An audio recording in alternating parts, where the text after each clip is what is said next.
Sekali peristiwa, datanglah murid-murid kepada Yesus dan bertanya, "Siapakah yang terbesar dalam kerajaan surga?"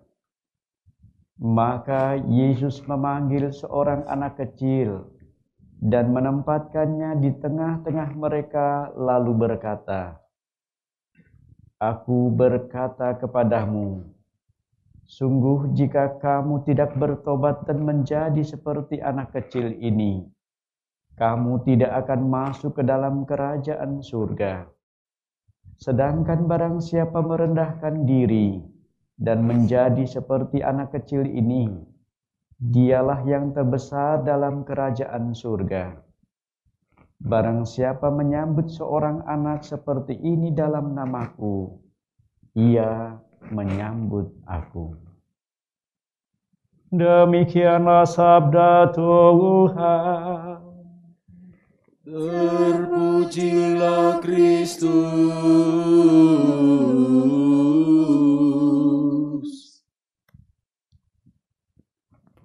Bapak, Ibu, teman-teman, saudara-saudara yang terkasih yang dicintai Tuhan.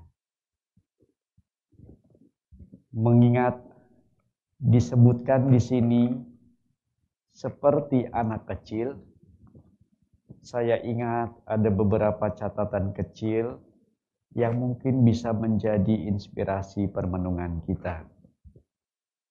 Ada kisah nyata anak kelas 2 SD. Dia memohon kepada mamanya, "Ma, boleh nggak aku minta sesuatu, tapi mama janji loh dikabulkan. Nanti kalau mama kabulkan, aku akan rajin belajar, aku akan rajin berdoa, aku akan jadi anak saleh. Pokoknya yang baik-baik, Ma. Aku pun pasti akan janji bantuin mama, selalu ada untuk mama." Ibunya penasaran, "Emang kamu minta apa, anakku?" "Aku mohon sesuatu, tapi mama harus kabulkan. Nanti kalau mama kabulkan, aku akan melakukan yang tadi kukatakan." "Baik, Nak. Kamu minta apa?" "Aku minta supaya aku boleh dicukur rambutku dan sampai botak." "Nak, beneran permohonan kamu?" "Iya, Ma. Boleh nggak?" "Nak, tapi kamu wanita. Masih kecil, anak kelas 2 SD. Apa kata orang nanti? Kan tadi aku udah mohon, Ma. Boleh nggak aku mohon sesuatu dan aku janji kalau mama kabulkan aku boleh cukur rambutku sampai botak, aku akan melakukan seperti yang mama minta. Aku akan menjadi yang terbaik. Aku akan rajin belajar, semoga bisa ranking 1, rajin berdoa, rajin bekerja, menolong, pokoknya juga membantu mama yang terbaik." Dengan penuh cinta, "Ya sudahlah, begitu kata mama, aku mengabulkan permohonanmu, Nak." Dicukur, kelas 2 SD. Lalu anaknya pergi sekolah dengan pedenya.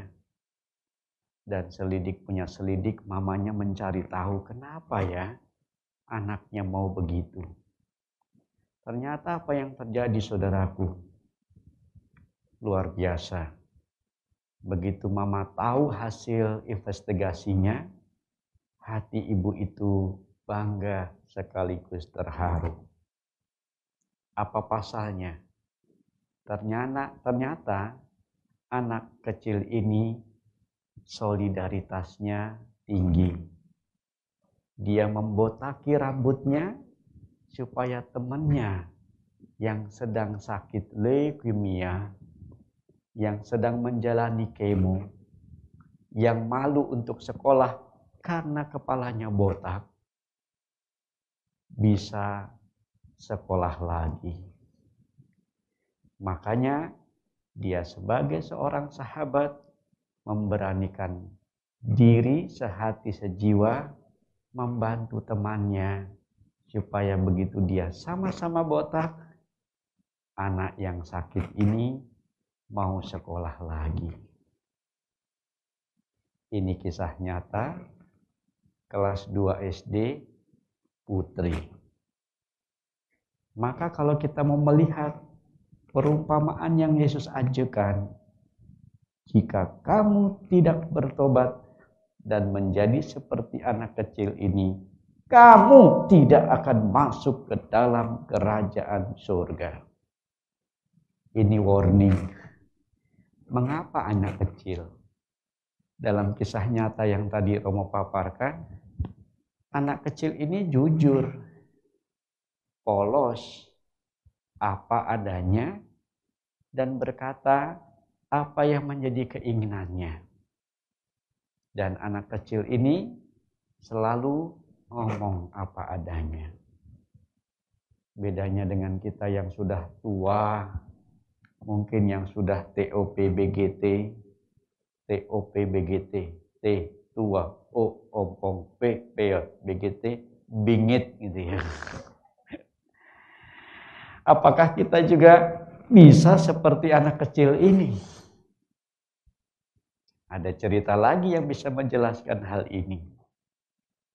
Ada seorang anak kecil memohon kepada mamanya, Ma, boleh nggak aku menggendong Dede? Dia baru lahir, turun dari surga. Kan kata mama begitu. Boleh nggak aku menggendong seperti mama menggendong adik dengan penuh cinta dan sambil senyum-senyum senandung? Kenapa nak? Kamu masih kecil, nanti aja kalau udah gede gendong-gendongnya. Nanti kamu belum kuat, dedeknya jatuh malah berabe. Mama, tapi aku mau seperti mama. Mau juga menyayang dedek, gendong-gendong. Boleh nggak, Ma? Mamanya pikir 2 kali. Kalau gendong enggak ya nak, tapi kamu menemani dedek saat ini sendirian berdua, enggak apa-apa. Oke deh, enggak gendong tapi aku boleh bersama dedek ya Ma? Oke, mamanya tinggalkan ruangan, kunci pintu, dan mamanya sambil mengamati di lubang kunci itu. Apa yang terjadi, apa yang diperbuat oleh anaknya. Ternyata anaknya bercanda-canda sama dedeknya, masih bayi itu ya. Dedek, gitulah pokoknya gaya-gaya anak kecil gitu ya. Dan akhirnya apa yang dikatakan? Dek, kamu kan baru turun dari surga. Kamu kan tahu gimana gambar wajah Allah. Tolong dong dek, ceritakan kepada kakak. Kakak sudah mulai lupa gambar wajah Allah itu. Cereng. Hati mamanya kaget, kok bisa-bisanya anak kecil mengatakan begitu. Anak kecil mungkin kelas 6 SD udah lupa gambar wajah Allah. Gimana yang sudah dewasa seperti Anda dan saya? Amin? Enggak jawab ya, berarti Anda orang kudus di tempat ini nih. Amin? Amin. Malah choirnya yang mau bilang amin gitu ya. Berarti mereka emang udah lupa. Saudaraku yang terkasih, makin dewasa harusnya Anda makin mengenali Tuhan. Makin dewasa harusnya Anda seperti anak kecil yang polos, sederhana, apa adanya, meminta dan dekat pada Tuhan. Makin dewasa harusnya kita diisi dengan firman-firman Tuhan sehingga kita semakin suci, semakin berkeputusan oke gitu ya. Tapi kadang-kadang kita jumpai ada, maaf ya, dalam catatan ini orang tua malah kelakuannya beda sama anak kecil. Nggak bisa dicontoh, nggak bisa jadi teladan, amburadul deh. Malah nggak bisa menjadi sebuah inspirasi. Apakah demikian juga pada Anda dan saya? Saya kira teguran Yesus hari ini penting.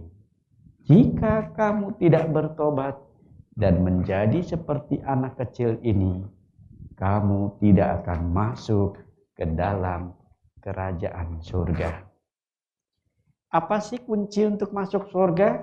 Dijelaskan oleh Yesus. Barang siapa merendahkan diri dan menjadi seperti anak kecil ini, dialah yang terbesar dalam kerajaan surga. Amin. Amin. Romo Rudi enggak tinggi-tinggi, kecil selalu. Berarti ini Anda ngejek apa ketawa deh? Berarti saya memang tetap kecil. Dan dalam catatan ini saudaraku, saya hanya mau mengatakan kerendahan hati adalah yang utama dalam kerajaan surga. Kita dicontohkan oleh Yesus lewat peristiwa salib, sengsara, wafat, dan kebangkitan Tuhan. Lihat di sana lambang kerendahan hati. Anda dan saya pengikut Yesus harus selalu rendah hati. Rendah hati adalah jalan utama di surga sana. Saya bisa membuktikan itu dalam buku catatan harian Santa Faustina. Disebut di sana juga, ingatlah anakku Faustina, kerajaan Allah. Banyak orang rendah hati yang bisa masuk di sana.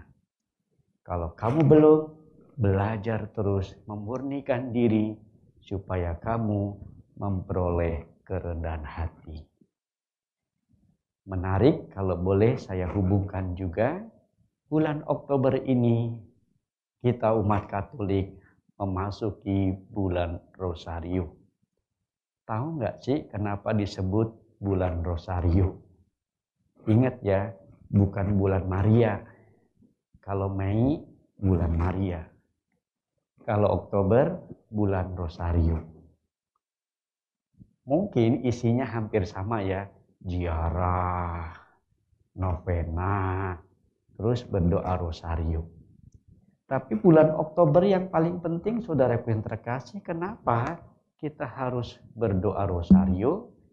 Dulunya ketika Oktober itu zaman perang salib, Laskar-Laskar Maria adalah laskar doa yang berdoa untuk kedamaian dunia. Yang berdoa Rosario demi terciptanya kesatuan dan harmoni. Dan ini menjadi sejarah bagaimana pengikut-pengikut Yesus bersama Maria, dia berdoa Rosario, minta bantuan pada Ratu Rosario, Ratu Perdamaian. Semoga Anda dan saya mulai dimotivasi ya untuk berdoa Rosario. Panjang banget ya Rosario itu ya. Kamu baru satu peristiwa bilang panjang. Dulu 3 peristiwa sekaligus. 50 sama dengan 150. Makanya dulu banyak orang sucinya 150. Kita baru 50 udah ngeluh. Kadang-kadang kita baru jalan 20 mane-mane udah boring. Bobo miring. Jangan ya, berjuang terus untuk satu doa Rosario. Karena Bunda Maria pun dalam penampakannya di Fatima mengatakan, siapa rajin berdoa Rosario akan kutolong pada saat kematiannya. Berarti Anda dan saya akan dibantu Maria ketika rajin berdoa Rosario. Selain dari itu, bulan Oktober ini kita juga ingin menghargai Maria sebagai Ratu Rosari. Mengapa? Karena Maria adalah simbol perdamaian. Semoga Anda dan saya bersama di bulan Oktober doa Rosario demi tercapainya perdamaian dunia. COVID-19 ini membuat banyak orang terpecah-pecah. Membuat banyak orang mengalami keprihatinan dan keadaan-keadaan yang menggelisahkan. Now is the time. Semoga bulan Oktober ini menyemangati Anda dan saya untuk bersatu dalam doa, berdoa rosario, berbuat silih untuk kesembuhan dunia. Siapa tahu lewat doa-doa orang Katolik seluruh dunia, COVID-19 lenyap seketika. Amin. Masih ragu-ragu. Amin. Amin. Ya. Saudaraku yang di rumah, kita bisa mengatakan amin. Itulah silih yang bisa kita tawarkan. Mengapa Maria menjadi jalan kita? Karena dalam catatan iman gereja, kita bersama Maria sampai kepada Yesus. Per Mariam ad Jesum. Kadang-kadang kita itu keliru ya. Kekeliruan kita ada dalam sebuah catatan. Tidak menerima Yesus sama dengan tidak menerima Maria. Amin. Amin. Yang kedua, menerima Yesus, kita mengesampingkan Maria. Sama dengan tidak lengkap. Menerima Maria lebih besar daripada Tuhan Yesus juga enggak pas.